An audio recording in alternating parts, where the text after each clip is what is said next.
Hi everyone, welcome back to Everyday God Encounters. Today we're reading episode 147. That is Job 8 to 13 and Romans chapter 2. Let us go right on in. Job 8. Then Bildad the Shuhite answered and said, "How long will you speak these things, and the words of your mouth be like a strong wind? Does God subvert judgment, or does the Almighty pervert justice? If your sons have sinned against him, he has cast them away for their transgression. If you would earnestly seek God and make your supplication to the Almighty, if you were pure and upright, surely now he would awake for you and prosper your rightful dwelling place. Though your beginning was small, yet your latter end would increase abundantly. For inquire, please, of the former age, and consider the things discovered by their fathers. For we were born yesterday and know nothing, because our days on earth are a shadow. Will they not teach you and tell you, and utter words from their heart? Can the papyrus grow up without a marsh? Can the reeds flourish without water? While it is yet green and not cut down, it withers before any other plant. So are the paths of all who forget God, and the hope of the hypocrite shall perish, whose confidence shall be cut off, and whose trust is a spider's web. He leans on his house, but it does not stand. He holds it fast, but it does not endure. He grows green in the sun, and his branches spread out in his garden. His roots wrap around the rock heap and look for a place in the stones. If he is destroyed from his place, then it will deny him, saying, I have not seen you. Behold, this is the joy of his way, and out of the earth others will grow. Behold, God will not cast away the blameless, nor will he uphold the evildoers. He will yet fill your mouth with laughing, and your lips with rejoicing. Those who hate you will be clothed with shame, and the dwelling place of the wicked will come to nothing. Job 9. Then Job answered and said, Truly, I know it is so, but how can a man be righteous before God? If one wished to contend with him, he could not answer him one time out of 1,000. God is wise in heart and mighty in strength. Who has hardened himself against him and prospered? He removes the mountains, and they do not know, when he overturns them in his anger. He shakes the earth out of its place, and its pillars tremble. He commands the sun, and it does not rise. He seals off the stars. He alone spreads out the heavens and treads on the waves of the sea. He made the Bear, Orion, and the Pleiades, and the chambers of the south. He does great things past finding out, yes, wonders without number. If he goes by me, I do not see him. If he moves past, I do not perceive him. If he takes away, who can hinder him? Who can say to him, What are you doing? God will not withdraw his anger. The allies of the proud lie prostrate beneath him. How then can I answer him and choose my words to reason with him? For though I were righteous, I could not answer him. I would beg mercy of my judge. If I called and he answered me, I would not believe that he was listening to my voice. For he crushes me with a tempest and multiplies my wounds without cause. He will not allow me to catch my breath, but fills me with bitterness. If it is a matter of strength, indeed he is strong, and if of justice, who will appoint my day in court? Though I were righteous, my own mouth would condemn me. Though I were blameless, it would prove me perverse. I am blameless, yet I do not know myself. I despise my life. It is all one thing, therefore, I say, he who destroys the blameless and the wicked. If the scourge slays suddenly, he laughs at the plight of the innocent. The earth is given into the hand of the wicked. He covers the faces of its judges. If it is not he, who else could it be? Now my days are swifter than a runner. They flee away, they see no good. They pass by like swift ships, like an eagle swooping on its prey. If I say I will forget my complaint, I will put off my sad face and wear a smile. I am afraid of all my sufferings. I know that you will not hold me innocent. If I am condemned, why then do I labor in vain? If I wash myself with snow water and cleanse my hands with soap, yet you will plunge me into the pit, and my own clothes will abhor me. For he is not a man as I am, that I may answer him, and that we should go to court together. Nor is there any mediator between us who may lay his hands on both of us. Let him take his rod away from me, and do not let dread of him terrify me. Then I would speak and not fear him, but it is not so with me. Job 10. My soul loathes my life. I will give free course to my complaint. I will speak in the bitterness of my soul. I will say to God, do not condemn me. Show me why you contend with me. Does it seem good to you that you should oppress, that you should despise the work of your hands, and smile on the counsel of the wicked? Do you have eyes of flesh, or do you see as man sees? Are your days like the days of a mortal man? Are your years like the days of a mighty man, that you should seek for my iniquity, and search out my sin? Although you know that I am not wicked, and there is no one who can deliver from your hand, your hands have made me and fashioned me, an intricate unity, yet you would destroy me. Remember, I pray, that you have made me like clay, and you will turn me into dust again. Did you not pour me out like milk, and curdle me like cheese? Clothe me with skin and flesh, and knit me together with bones and sinews. You have granted me life and favor, and your care has preserved my spirit. And these things you have hidden in your heart. I know that this was with you. If I sin, then you mark me, and you will not acquit me of my iniquity. If I am wicked, woe to me. Even if I am righteous, I cannot lift up my head. I am full of disgrace. See my misery. If my head is exalted, you hunt me like a fierce lion, and again you show yourself awesome against me. You renew your witness against me, and increase your indignation toward me. Changes and war are ever with me. Why then have you brought me out of the womb? Oh, that I had perished and no eye had seen me. I would have been as though I had not been. I would have been carried from the womb to the grave. Are not my days few? Cease, leave me alone, that I may take a little comfort, before I go to the place from which I shall not return, to the land of darkness and the shadow of death. A land as dark as darkness itself, as the shadow of death without any order, where even light is like darkness. Job 11. Then Zophar the Naamathite answered and said, should not the multitude of words be answered? And should a man full of talk be vindicated? Should your empty talk make men hold their peace? And when you mock, should no one rebuke you? For you have said, my doctrine is pure, and I am clean in your eyes. But oh, that God would speak and open his lips against you, that he would show you the secrets of wisdom, for they would double your prudence. Know therefore that God exacts from you less than your iniquity deserves. Can you search out the deep things of God? Can you find out the limits of the Almighty? They are higher than heaven. What can you do? Deeper than Sheol. What can you know? Their measure is longer than the earth and broader than the sea. If he passes by, imprisons, and gathers to judgment, then who can hinder him? For he knows deceitful men.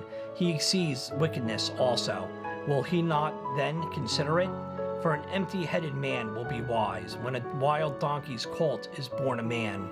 If you would prepare your heart and stretch out your hands toward him, if iniquity were in your hand and you put it far away, and would not let wickedness dwell in your tents, then surely you can lift up your face without spot. Yes, you could be steadfast and not fear, because you would forget your misery and remember it as waters that have passed away. And your life would be brighter than noonday. Though you were dark, you would be like the morning, and you would be secure because there is hope. Yes, you would dig around you and take your rest in safety. You would also lie down, and no one would make you afraid. Yes, many would count your favor.